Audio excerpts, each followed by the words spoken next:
Good morning, everybody. Afternoon, wherever you happen to be. Um, Welcome back to our GS UK conference. My name's Sue Parsons. For those of you who don't know me, I'm co-chair for the security stream. And we are lucky enough to have today a new speaker at GS UK, Colin van der Ross from a company called SDS. So he's also a professor, so he's a lot more knowledgeable than I am. So Blackboard. So our session today is securing FTP, which sounds about something I'd be very interested in. So over to you, Colin. Thank you. Thank you very much, Sue, and welcome everybody. Good morning, good evening, and good afternoon, depending on where you are in the world. Sue's put a little bit of pressure on me, Professor. I'm not so quite sure about that, but definitely have a lot of experience on FTP. So let's get right into it. This is session 7G. My name is Colin van der Ross. I work for Software Diversified Services, headquartered in Minneapolis, Minnesota, but I'm fortunate enough to work from a home office in Marietta, Georgia. It is 5 o'clock in the morning. I've had my cup of coffee, so we're all ready and set to go. So this is the agenda for our next 45 minutes. I'm going to give you some background information. We'll review some of the cyber reports from Ponemon and CyberArk, some really very interesting figures there. And then I'll move on to questions we typically pose to our customers on the problem that they're trying to resolve. If FTP is a problem, or if FTP is something that you're looking at migrating to an alternate platform, these are some of the questions we like to ask our customers.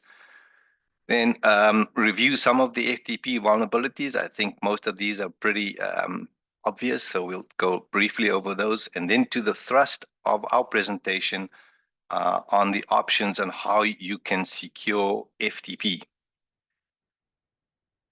So this first report, this is a cost of a data breach report. The average cost of a data breach jumped from 4.88 million jumped to, 4.88 million from 4.45 million US dollars in 2023. That was a 10% spike and the highest increase since the pandemic. A rise in the cost of lost business, including operational downtime and lost customers, and the cost of a post-breach responses such as staffing, customer services, help desks, and paying higher regulatory fines drove this increase. Taken together, these costs totaled 2.8 million, the highest combined amount for the lost business and post-breach activities over the past 6 years. So for the 14th year, the United States had the highest average data breach cost, US 9.36 million US dollars among the 16 countries and regions that were studied. Rounding out the top 5 were the Middle East, Germany, Italy, and Benelux. Benelux is the Economic Union of Belgium, the Netherlands, and Luxembourg, and it is a new addition to this year. Notably, Canada and Japan saw average costs drop, while Italy and the Middle East saw significant increases. Healthcare topped industry cost again. That's no surprise there. The average breach cost for healthcare fell 10.6% to $9.77 million US dollars. But that factor wasn't enough to remove it from the top costliest industry for breaches.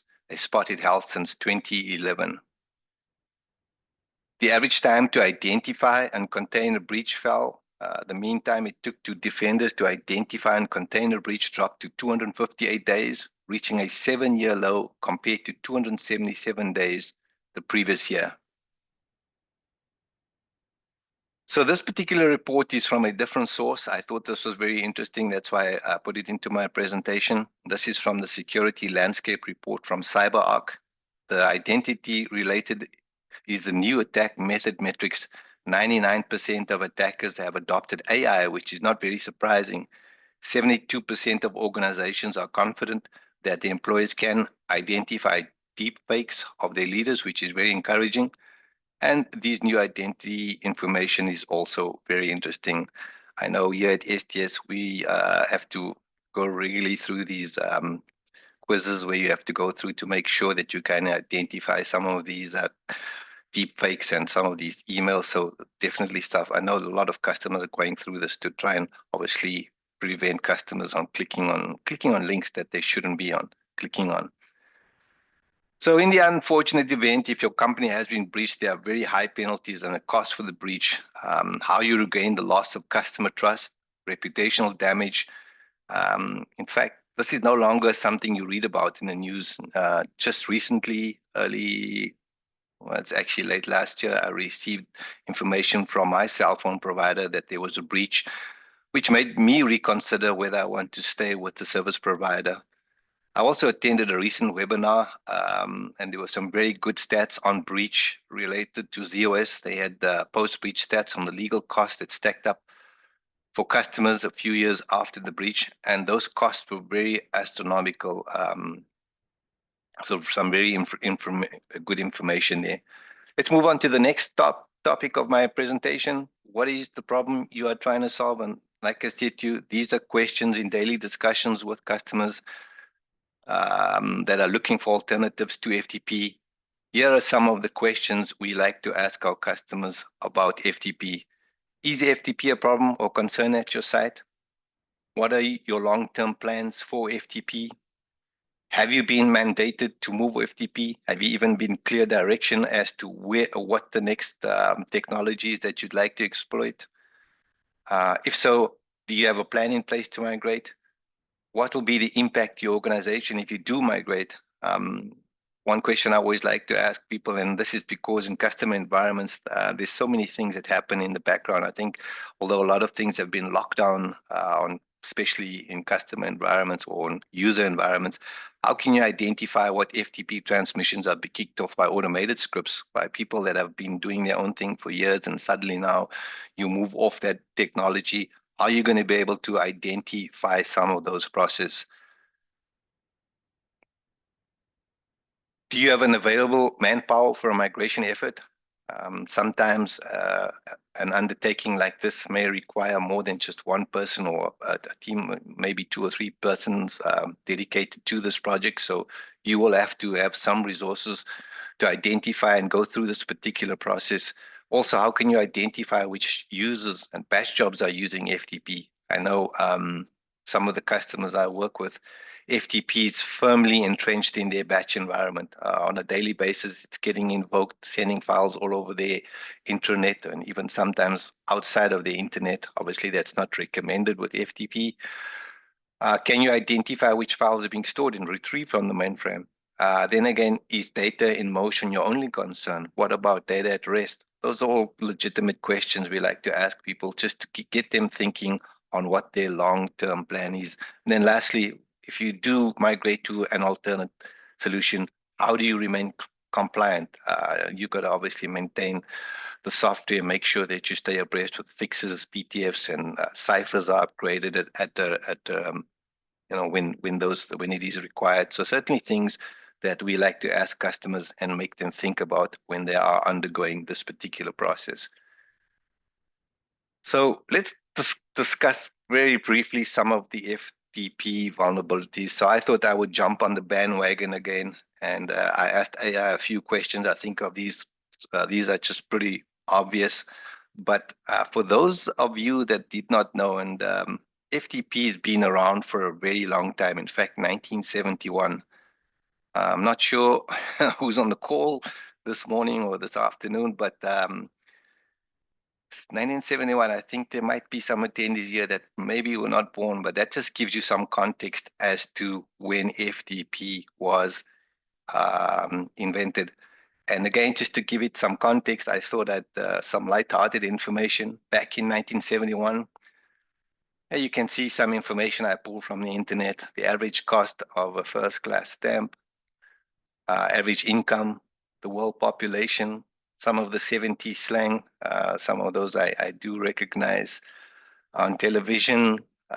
There's just some light-hearted information I thought I'd throw in here just to give you some context as to what happened in 1971 and when FTP was invented. In the US, there you can see some of the activity. The first Starbucks was open in Seattle. All right, back to the technical stuff.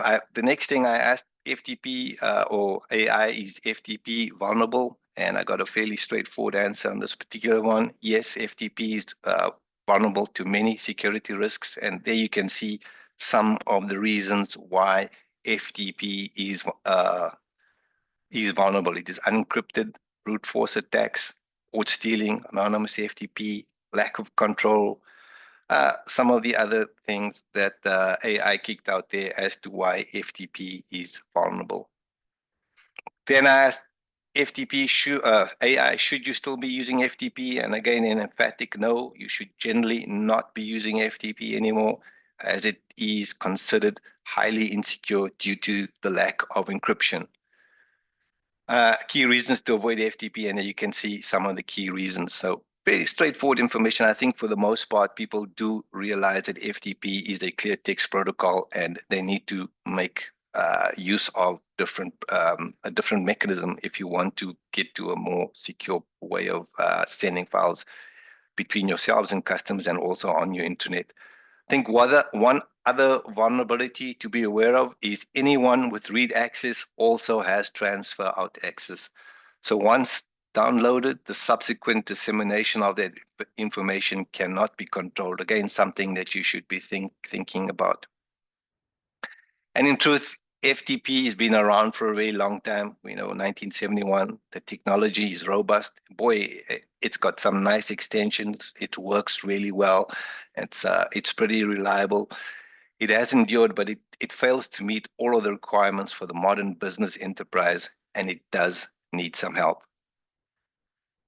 If there's still any doubters on our session today, I thought just to reinforce it, I ran a quick packet trace on an FTP session. In this first packet, you can see there's the user ID bcom1. That's the user ID I used to initiate the FTP session. In the next screen, you can see there's the send password, please. And there you can see the password of this particular TSO user ID, or the FTP user that I used to initiate this FTP transfer. So certainly there you can see it's a clear text protocol. If you are sending anything across the internet, the credentials, the user ID or the credentials and password are available in the clear. And then lastly, what I did do is also just show you some of the other information once the user gets logged on. So again, just to reinforce the point, it is a clear text protocol, something you need to be aware of. And now we're going to get into the meat or the thrust of my presentation on the different ways you can actually secure FTP transfers in your or at your environment. Okay, so whoa, it's 5:15 in the morning. This is a pretty busy picture. You don't have to get your head around this picture completely, but this is a high-level view of what I intend to cover today. We'll be covering a lot of material quickly, but what I hope to do is give you a flavor of some of the options available to you. The odds are that you might find a need for more than one solution, depending on the specific needs of multiple partners. So my plan is to give it a quick broad brush to make you aware of some of the ways you can get it done. Although FTP is a well-known common application for moving data, it has a lot of technical baggage that makes it less than ideal for transferring data that is proprietary, confidential, or not really intended to be available to everyone in the world. I think the world as it existed when FTP was originally designed was a much smaller, safer world than it is today. Unfortunately, that isn't the case anymore with the advent and proliferation of the worldwide internet.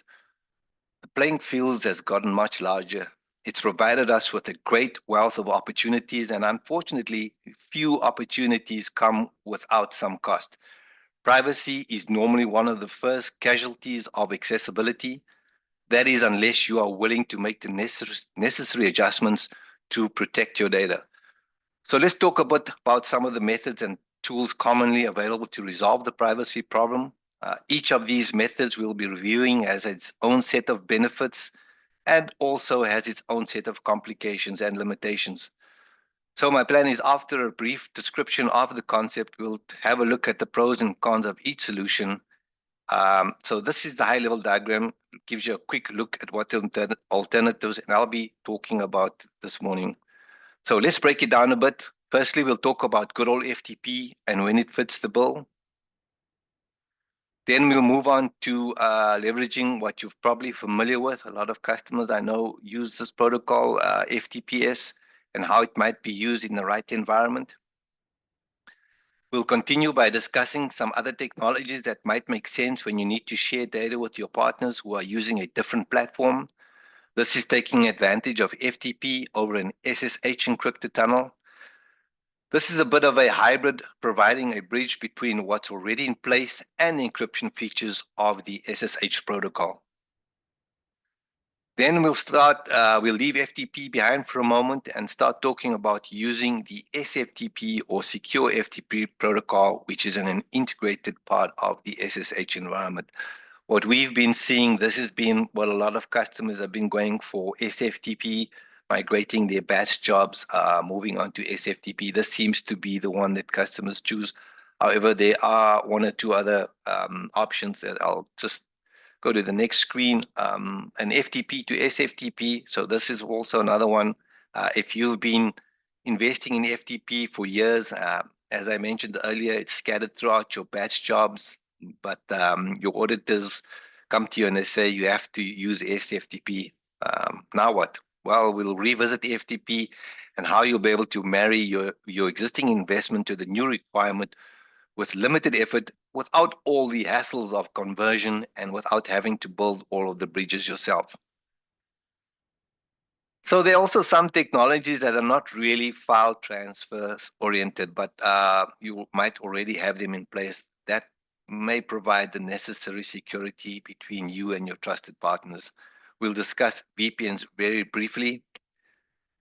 But then data in motion might not be your only concern. Other options do exist outside of encrypting data in transit. In particular, we'll be talking about protecting data before transmission and when that type of solution would be best implemented. All right, time to simplify.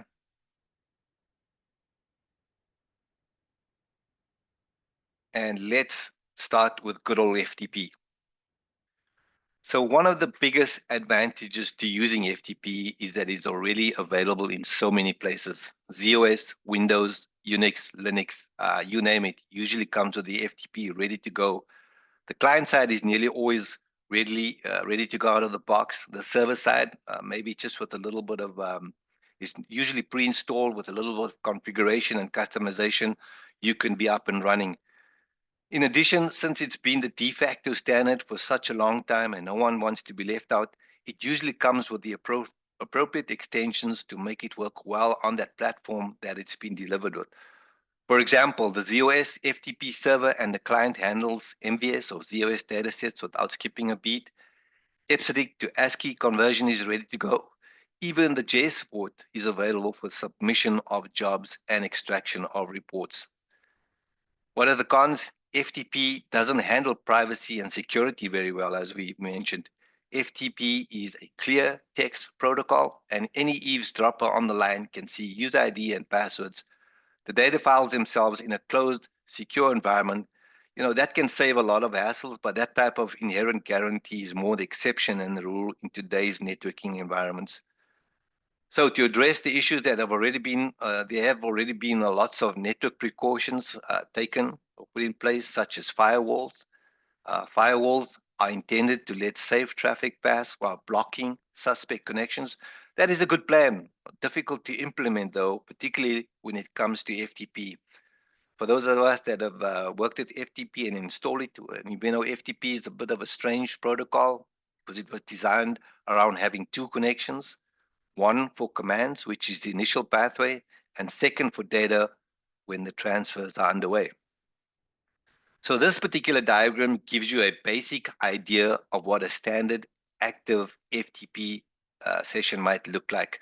The client requests a connection to the server, so that's called the command session, and then the server opens a data connection as necessary to transfer data between the partners.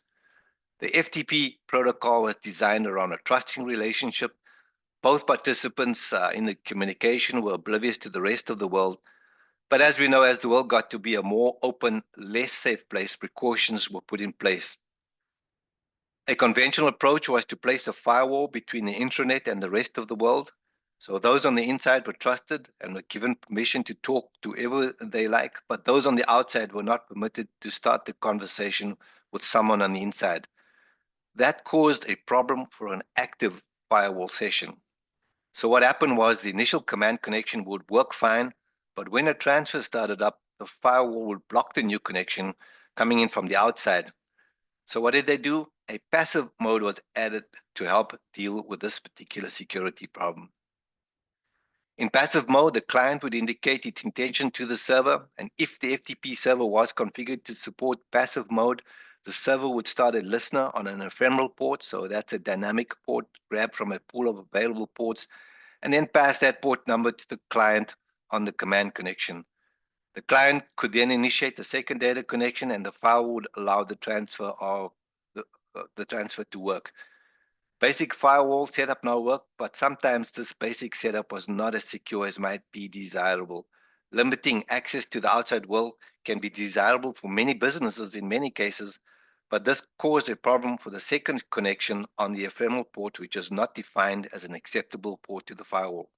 So what did they do? Firewalls were enhanced to sniff the port number being passed on the command connection to provide temporary access from the host to get that data connection working. But we'll see, this will become a problem in a moment when we start talking about FTPS. So before we get into FTPS, let's wrap up some of the other shortcomings of native FTP. FTP did not provide any concessions for improved network performance. Compression was not native to the FTP protocol.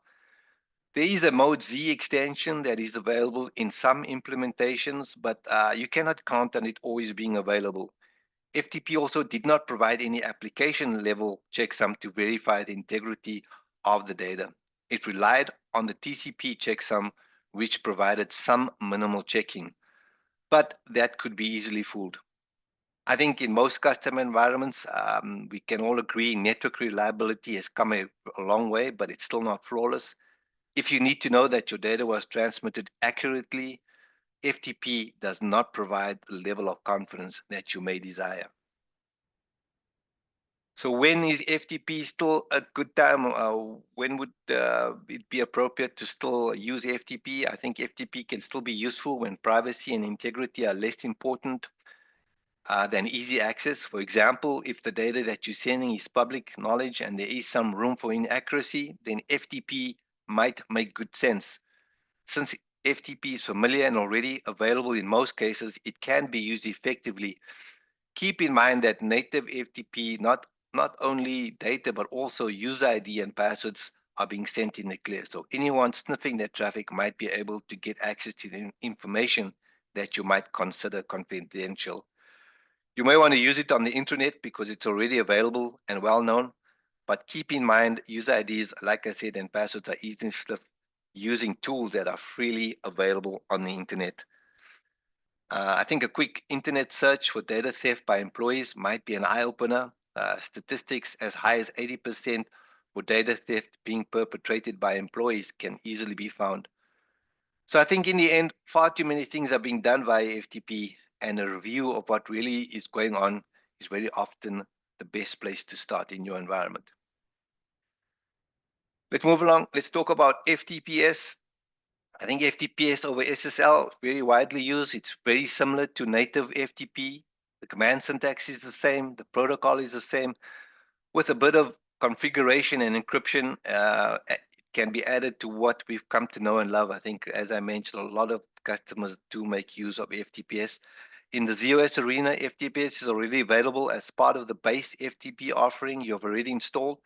They both provide some nice ZOS-specific features such as MVS dataset support, JS support, and also SMF reporting of some key events. FTPS also accommodates X.509 certificates and Kerberos. Services from outside parties such as VeriSign, Equifax, and several other vendors can do the verification work to make sure the person is who they say they are. And since the server and client were designed to work with ZOS, the use of RACF key rings is available for management of certificates. Excuse me. So that all sounds great. It has a lot of features you might be looking for. So what's the downside? Well, remember I mentioned earlier when we were discussing FTP and firewalls that encryption adds a bit of a problem to the workaround of passive FTP. Remember how the server passed the port to connect back to the server on the command connection, and how the firewall might sniff that to provide temporary dynamic access for the client? Well, now on the command connection, it is encrypted, so the firewall cannot sniff it anymore. So there you can see one of the issues or one of the problems you should be aware of if you are using FTPs, assuming that it's going outside of your domain. So even though there are FTP servers and clients available on most platforms, they're not as likely to be configured and active everywhere. So when does FTP make good sense? I would say FTP over SSL is a great candidate for transfer between LPARs in a sysplex environment. Usually there isn't firewalls between those LPARs. By using FTPS, you can protect yourself from sniffers. The I-series or the AS400s, as we used to know them many years ago, is also commonly loaded with an FTPS server and client. So that is another good possibility. And it is also not uncommon for the Z-series and I-series systems to live close by together. So firewalls may not be in play in this particular scenario. Other platforms might have the functionality available, but the further apart the partners are, the more likely there will be a firewall that will need to be configured to allow multi-connection traffic. So something to be aware of. Let's move along for FTP over a SSH tunnel. I've seen a lot of customers use this. This is it's a different encryption mechanism other than SSL. So SSH is similar technology that can also provide the confidentiality, authentication, and integrity as for in encryption. And the FTP you already have in place can take advantage of the encryption tunnel. It's also much more firewall friendly. An SSH tunnel only requires a single connection, usually on port 22, and the connection can actually carry multiple tunnels simultaneously and deals with the multiplexing, getting the right data from each tunnel to the right application. So what happens is the command connection and the data connection is multiplexed in the same SSH encrypted tunnel. So you don't have that secondary connections coming from the wrong side anymore, more from the firewall point of view. Another great feature of SSH, it compresses the data as it encrypts it, so you get the benefit of reduced bandwidth. Of course, security and savings of bandwidth does come at a cost of CPU, but you might be able to, if you have a crypto processor, you might be able to offload it to that. Some technologies will even take advantage of zips and IFL processors too. SSH also has a more sophisticated checksum process, so it's less likely to be fooled. So you can have the confidence that the network won't corrupt the data without you knowing about it. So another good solution if everything's in place, but that usually requires some coordination between the partners to make sure it's all there. For example, both FTP and SSH are required on both ends. FTP clients are usually there, but servers may not be. And Linux and Unix administrators have come to rely on SSH and its SFTP subsystem to move files around. They regularly don't have an FTP server running. First, there might not have been any need for it before. And second, FTP could require another port to be opened. So that opens up another potential exposure to the intruder. So this can be a good solution, though, if all of the pieces are in place. You can leverage that which is already implemented in your environment with little to no modification of your batch jobs. Let's talk about SFTP. So in some cases, you might find resistance to loading a backend FTP, as we spoke about now, on your partner's platform. So you may need to implement a vanilla SFTP transfer. First, SFTP as well as FTPS and FTP via SSH tunnel provide encryption from the client to the server end to end. So this is not unique to this solution. Before we go on, I'd like to clarify a bit about SFTP. SFTP is not the encryption engine. It is a subsystem of the SSH server. It is the SSH component that is responsible for encryption. SSH can encrypt lots of kinds of different traffic, including telnet, file transfers, and just about any other kind of TCP traffic.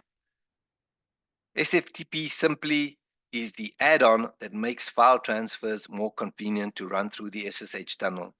So since SFTP is using SSH and SSH is already providing the compression and integrity checking inherent in the encryption, SFTP is able to take full advantage of both.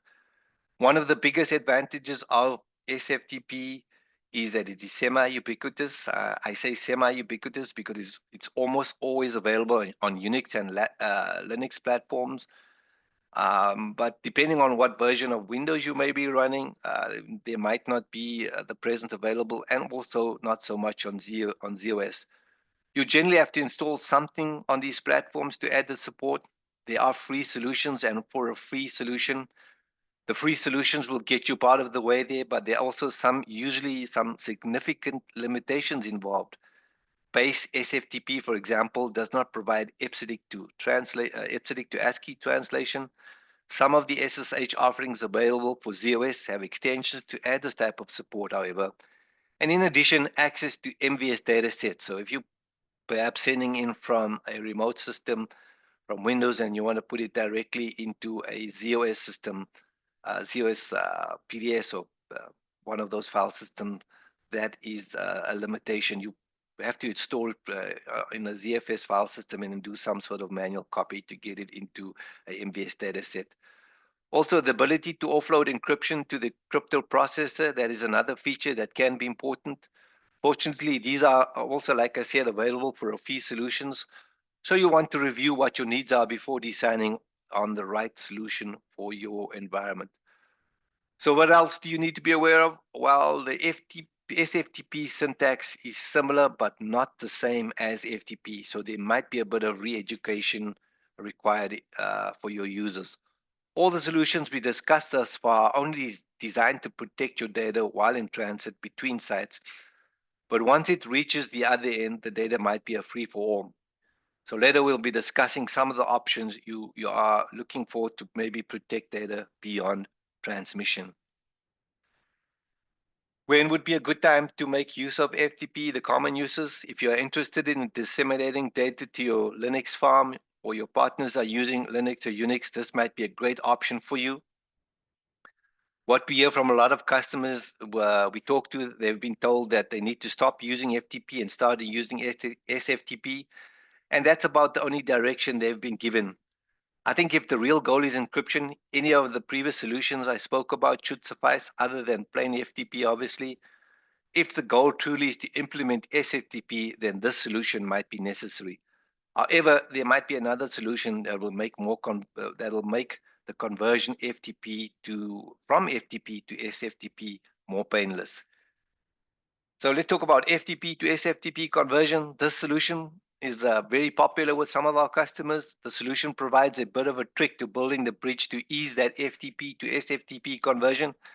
It involves an FTP to SFTP proxy. So there's a proxy running on the mainframe, and the proxy commands get routed to the proxy, and they are converted from FTP commands to SFTP commands, allowing you to communicate with your partner's SSH SFTP server natively. The network portion really is SFTP, but your client jobs are still using regular FTP. You just need to configure the FTP job steps to use the proxy. This can be done with a simple JCL modification. In fact, I'm even aware there's some tools that can do this JCL changes for you. So this makes that migration. I think the beauty of this is you don't have to change any of your batch jobs. Just a reminder, though, that FTP and SFTP are not 100% compatible, so not everything can be handled automatically, but basic FTP functions generally make that transition much easier. So I would say if you have a big investment in FTP in place and a conversion to native SFTP will be a major undertaking, this might be the best solution for you to consider. Not going to spend too much time on this one. VPNs might already be in place to allow you to get data transferred from site to site safely. VPNs are commonly set up between two networks to encrypt all of the data between them. They are also commonly used between the network and a host, perhaps from a home office. I know a lot of people these days work from a home office, and we all had to get VPNs installed. VPNs provide lots of flexibility in what you can get access to, but easy access also means either more administration or less control. It can be a great solution for the right problem. So since VPNs encrypt data, integrity is usually a good side effect. Also, some VPN software can provide compression. It's not always there, however, since VPNs are implemented at a lower level of the IP stack, applications don't really need to make any special accommodations for the encryption. Unfortunately, though, VPNs are not usually a good choice for ad hoc connections. If you need to make occasional secure connections to some of your partners, one of the other technologies we spoke about might be a better choice for that. In addition, when the VPN is implemented at the firewall, that's where the encryption ends. Traffic over the internet is unprotected. I discussed that concern earlier, but I'm not sure if this is a pro or a con, but VPNs are generally managed by the network group. So it might be something that can be offloaded, or it might be something outside of your control. I think it kind of depends on your point of view as to whether that's a good or a bad thing. And since VPNs are not easily set up on the fly, so they're usually limited to persistent partnerships. Let's talk about PGP. This is also a good option for people to consider. It's very different to anything we spoke about in some of the previous solutions we've discussed. It can be a really good option, particularly when the data involved is of a highly confidential nature. If you pre-encrypt the data, it'll be protected at transit or in transit, but also be protected at the destination. So only those with the proper credentials can extract the data. Since encryption is already handled, any transport will do. In fact, if you want to think about it, as a matter of fact, maybe good old FTP might be a good choice for you again. If you go that route, though, remember that the authentication of the FTP control session would still be in plain text. But since the data is already encrypted and can be protected by access at the other end by requiring the proper credentials after transfer, an anonymous FTP session can be used to safely transfer the data and still protect it from prying eyes anywhere along its path. PGP also provides the compression and integrity that can be so important, particularly in large files. But the other thing you might consider is that PGP isn't just for network transfers. It can be used even if the data doesn't move at all. But once you've introduced it into your batch jobs, so there will be some sort of customization in your batch jobs once the file is ready to be sent to its destination, you'd have to have some sort of step in your batch job to perform that encryption. But I think that can still be fairly transparent for most users.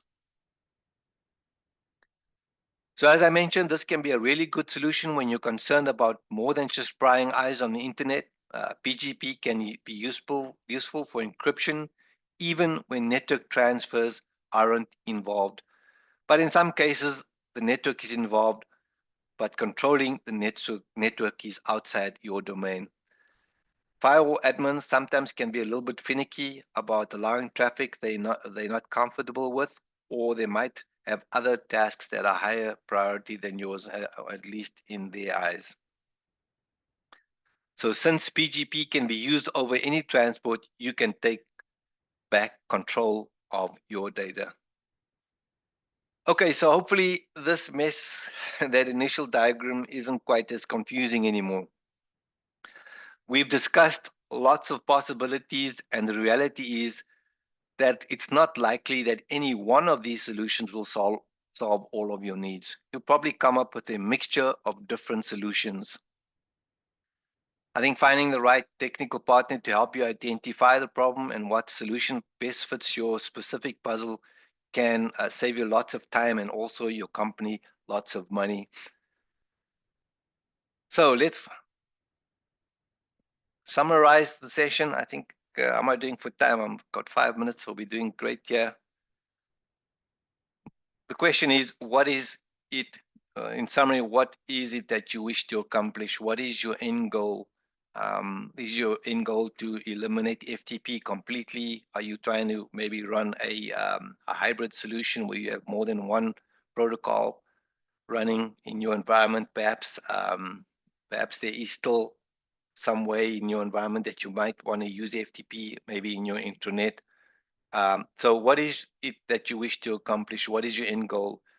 I would say evaluate each solution and determine which solution is best for your company.